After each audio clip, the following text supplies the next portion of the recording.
Today I'm chatting with Michael Richmond. I'll be asking him some common questions that we get all the time here at Zen Change about the topic of SEO, and he gives some really great answers to help a less technical guy like me really understand how it all works. So without further delay, let's get into it. The number one question that I got is SEO dead? SEO is definitely not dead. First of all, this is a question that's been going on for years and years and years. And even though people might assume that it's dead, it's if you look at the marketplace, there's more and more companies that are trying to do SEO because they realize it's so valuable. So you'll notice if you just go on any Indeed or any LinkedIn and you type in SEO jobs, there's so many of them that pop up because it is becoming a really big thing. Right. I know I've seen at least, I see those jobs pop up on LinkedIn all the time because I think that from where I sit on the social media side of things, people are starting to they get confused or frustrated or whatever it may be from the different paid advertising and the Facebook and Instagram, and they kind of want to go back to the grassroots of the SEO and just work on the ground up. Yeah, exactly. And the thing about SEO is in my opinion, it'll never die. Because even though Google's search algorithm goes and it checks all these things, you still have to actually produce the content and the links and make your site optimized so that it is search engine friendly. It's not just going to do it itself and eventually SEO is going to go away. There always have to be a manual person going in there and doing these things to create a search engine friendly website. Right. So you can't really set it and forget it anymore. You got to actively work on it. Yeah, exactly. And there's a lot of things now where you can automate SEO campaigns. And all the automation really does is it actually just helps you strategize on what you're going to do, what keywords you're going to go after, what landing pages you're going to go after, what websites you're going to try and get links on. But you actually still have to go in and do the actual work, though. There's no software that will go in and optimize your website for you. Right. So anyone who's listening to this, I'm pretty sure they know SEO stands for search engine optimization, but how, in kind of layman's terms, how does it actually work? Well, there's two different sides of SEO. There is the on-page SEO, where you actually are going on your website and you're trying to go after specific keywords, optimize for, headers, URL structure, body, make sure the keywords in the body text, doing internal, external linking, doing alt tags, canonical tags. All these things are what Google is looking at when they're crawling your website. And every time you actually optimize for one of those things, Google's actually giving you like brownie points saying, okay, well, they're doing this right, they're doing this right. And they actually rank you higher for doing those things right. And then the other side of SEO is the off-page SEO. And this is typically everything that you're doing off of the website. So this could be creating content on somebody else's page, doing link building, doing social media. All of those things are off-page SEO, which is creating value for your website. Okay. Speaking of link building, that was going to be one of the next questions that I saw pop up, and it's something that I always see a lot of businesses looking for when they're looking for SEO. They talk about backlinks. So what exactly are backlinks, and how does one get backlinks back to their website? So backlinks is when a website has your website link within it, and it's linking back to your website. The reason why this is valuable is because this person is basically saying, for this specific content that we're talking about or keyword that we're talking about, we're going to link it back to your website because we think you're a credible authority on this specific keyword or this subject. And so the higher that website if it has a high domain value, if it has a high page authority, if it has a lot of traffic on it, then that website's pretty credible, but they're also saying that you're a credible website too. And so they're actually passing their value over to you. And Google really looks at this as like, a really big thing to actually help you rank and help you make your website more valuable overall. In my opinion, it's probably the number one or number two biggest thing Google looks at when they're ranking websites is domain authority, page authority, how many links are linking back to your website that have those really valuable things to help you rank above your competition. Because the truth is you could have a great website that's pushing out awesome content and you have a good social media presence, But if you don't have good domain authority, good backlinks, but good page authority, you're not going to rank above your competitors who have that. Right. So it's SEO isn't just doing one thing and being really good at it.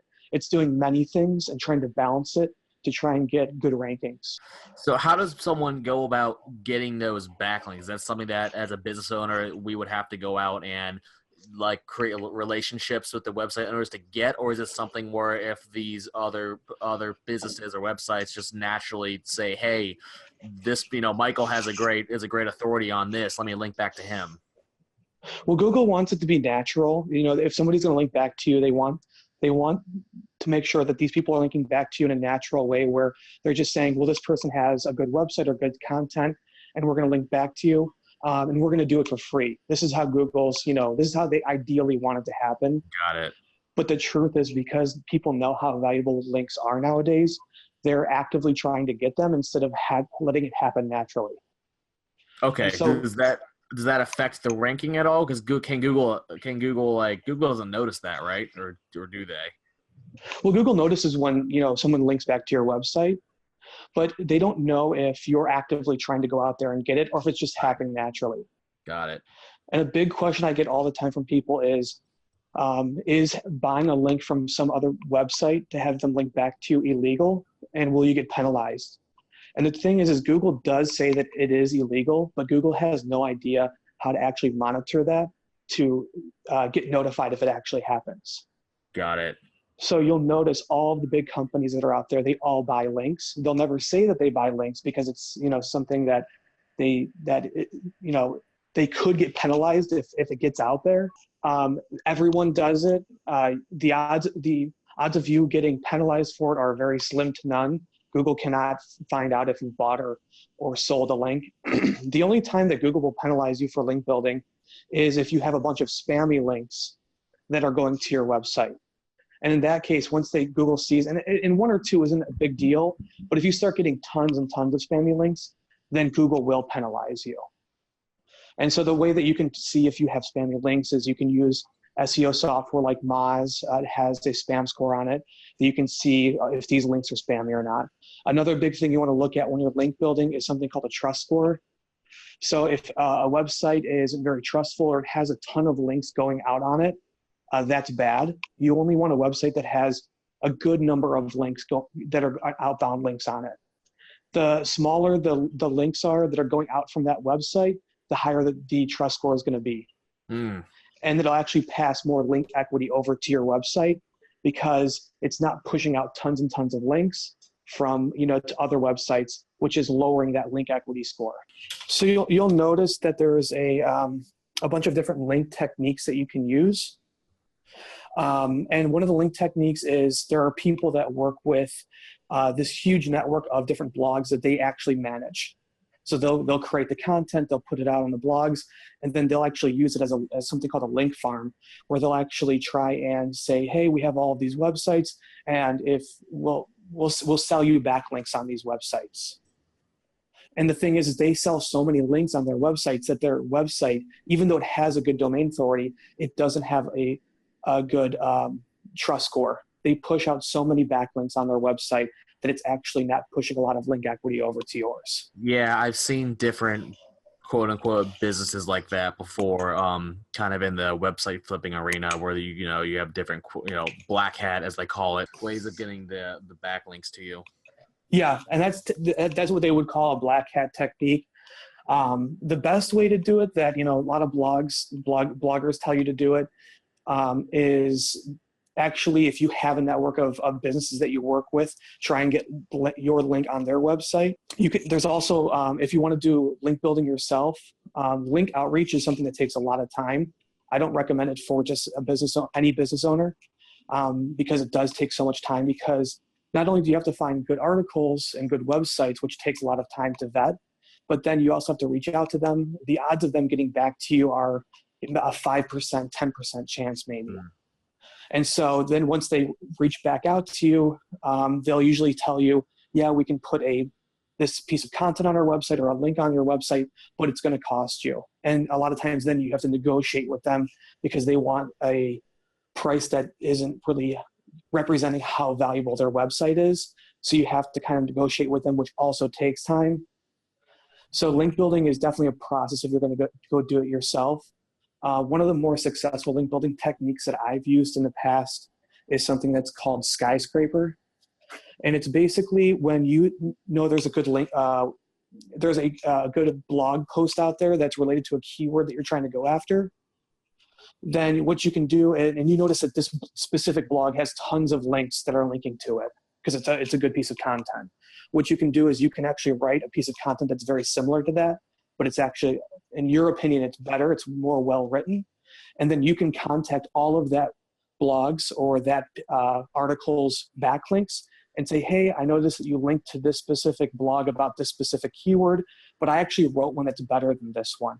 Would you mind linking back to me? Oh. A lot of times what will happen is they'll say, oh, this is a better blog. I will link back to it. And they'll actually give it to you for free. But majority of the time, they're going to actually ask you for payment because a lot of these website admins, they know the process. They know what you're trying to do. They know that you're trying to get a link. Right. And so they'll actually ask for some sort of compensation. Right. Okay. Well, now that you kind of mentioned it in there, one of the next questions here was, why should a business owner consider hiring an SEO professional over trying to apply advice they find on the internet themselves? That's a great question. So business owners, they do a lot and they have to do a lot during the day. And when you first start getting into SEO and you start reading some articles about it, you think in your mind, oh, I can do this. This isn't that hard.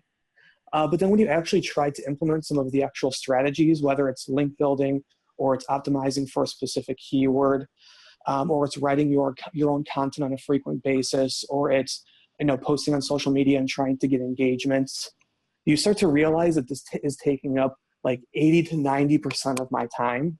And I actually need to focus on the business because you have to focus on creating sales yourself.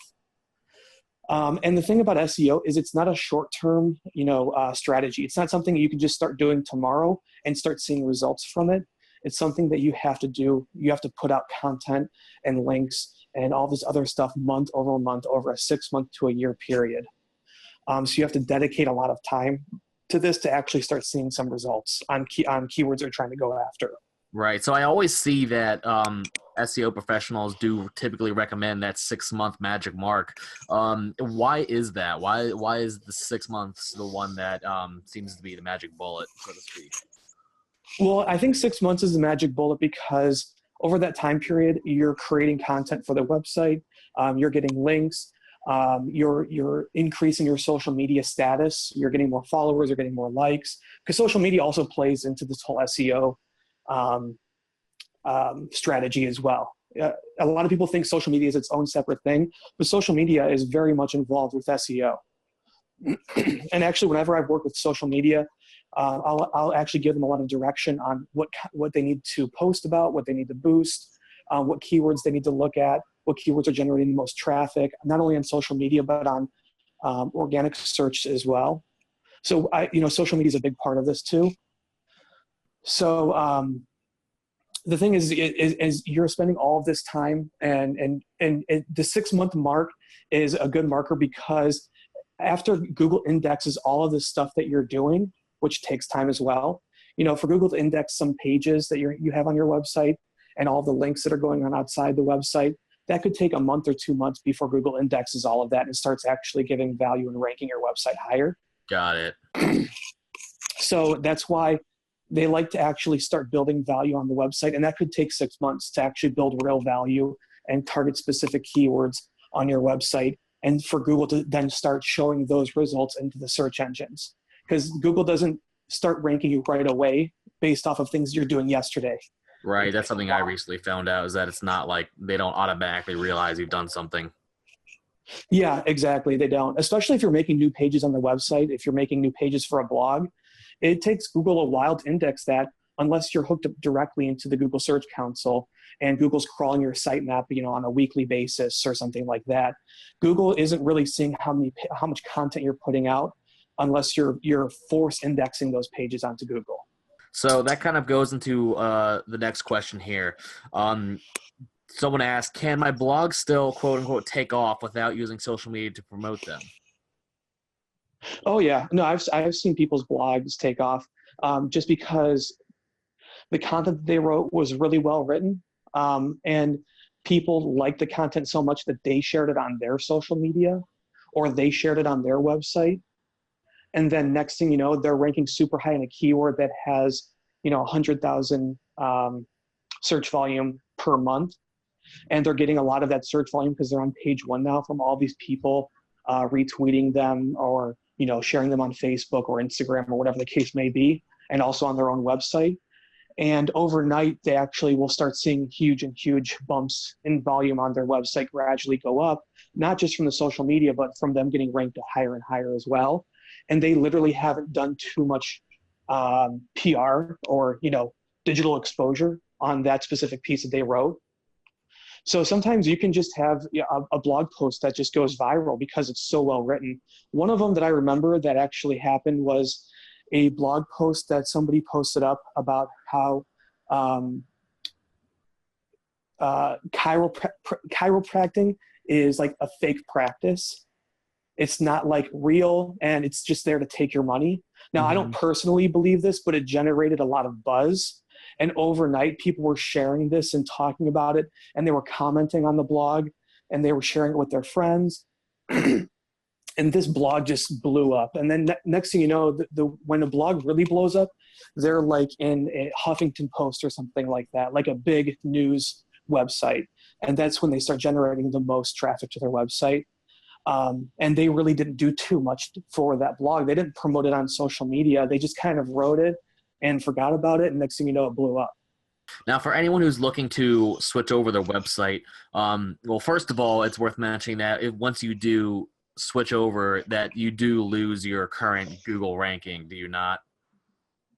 So there is a big possibility that you will lose ranking, especially when you are going from a new website, from an old website to a new website, because a lot of times when you go to that new website, it's kind of fresh. It doesn't have the old content that the old page had, and that old content, the old pages that were ranking well on other keywords, you lose all of that when you go to the new one. Okay.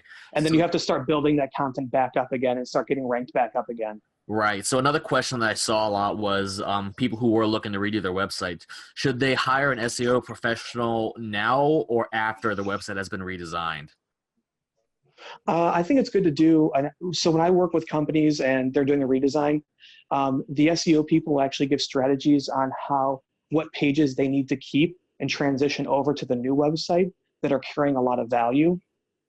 And they give you overall idea of the structure of the sitemap, what it should look like, so that you're setting the website up correctly. And they also will give an idea of user experience as well. That's another thing that goes into SEO. Is a lot of people don't know this, but user experience is a big part of SEO, because when people are on the website and they're clicking through and they're getting stuck and they're confused, that hurts your bounce rate, and that's all a part of SEO. So I think having an SEO person on the beginning when you're first redesigning your website is huge, because it helps you from actually getting hurt in the rankings later on. Right. And then even if you do get hurt a little bit in the rankings, they'll actually give you suggestions on what you need to do from this point on to get where you were or get higher. Okay. That makes sense, and it obviously keeps you from having to redo something later on when you realize that there's a major problem in it. Yes, exactly. So for anyone who's not looking to do a complete redesign, if they have a page on their website that's not getting any traffic whatsoever, is it advantageous for them to just delete that? I wouldn't delete any pages, even if it isn't generating a lot of traffic, because just having a lot of content on the website overall is good. And Google likes to see that you're putting up new content, week over week or month over month, because Google loves to see new and fresh content. So I wouldn't delete any pages off of your website, even if you don't think it's really helping your website, because you never know if that page in the future could potentially start generating traffic if you were to optimize it correctly, because you still have a great piece that you wrote. You just might not have optimized it correctly. That's true. Do you have a preference on because it's kind of the thing nowadays to have everything on one page, kind of to simulate, a social media feed where there's not the different tabs and pages up the top. Is there a difference in your opinion versus having everything on your website on one page versus the traditional? Yeah, having everything on one page is really confusing for Google because they're looking to see what this page is about. And they're looking for a specific keyword that you're trying to target. And if they see that there's a bunch of things that you're trying to target on one page, they just get confused and they don't know how to rank you. Oh, wow. So yeah, in my opinion, I like that when people have a site structure set up where there's a home page, about us, services, contact us, because Google can actually read through each of those pages and see, okay, this is specifically what this page is about, and this is how we'll rank them, and this is where they'll show up in that specific area. And so Google has a better understanding of the site structure of your website. Oh, that's interesting. I didn't know that. So because I've noticed a lot of people pushing the designs that do just scroll vertically until you get to the end of it, and that's it. So that's good. That's a good thing to keep in mind. All right, Michael, so we're almost done here. Thanks for your time today. But one last thing to leave the listeners with, if you had one main tip that they could apply today to help their SEO efforts, obviously it won't help immediately, but one thing you have people do, what would you say it is? With big websites, I think one thing that really helps them right away is a lot of websites, they have 404s, which means this page used to have content on it, now it doesn't. But a lot of times those pages hold a lot of value on them because at one time they did hold, content on it that was valuable. And it might even have links that go back to that specific page, which makes it valuable. So for anyone who has a large website and they have any 404s, redirecting them to another page that's related to that will definitely help your overall SEO, in my opinion. Also, canonical tags are really important that people don't use as well. To give you an idea of what a canonical tag is, it's a tag that you put into your blog or your website to say that this is the main content that I wrote. And if anyone was to plagiarize that content or they were to use that content as a source, it's giving all the value to you because you have that canonical tag. So for instance, let's just say you have a lot of internal linking on your website, and it's the main page is about a destination that you went to, but within that destination, you mention a bunch of different cities. And then so you write about all of those cities and it kind of links off of that page. You want to try and use that canonical tag to show this is the main page, and this is kind of like where the hierarchy it starts from, and everything. Anytime anyone wants to duplicate this content or write about it on their page, whether it's your own page or another website, Google's going to always give that value to you because you have the canonical link on your website. They're not going to give the value to somebody else because they wrote a good piece of content that was actually yours. So if you want to learn more about canonical tags, because they're actually, overall, they're very confusing about what they are. I didn't do it any justice when I tried to explain it there. But if you actually, Moz has a lot of good information about canonical tags that you can read about more if you're interested in it. And Rand Fishkin, he actually did a really good whiteboard Wednesday on canonical tags and how to use them correctly on your website.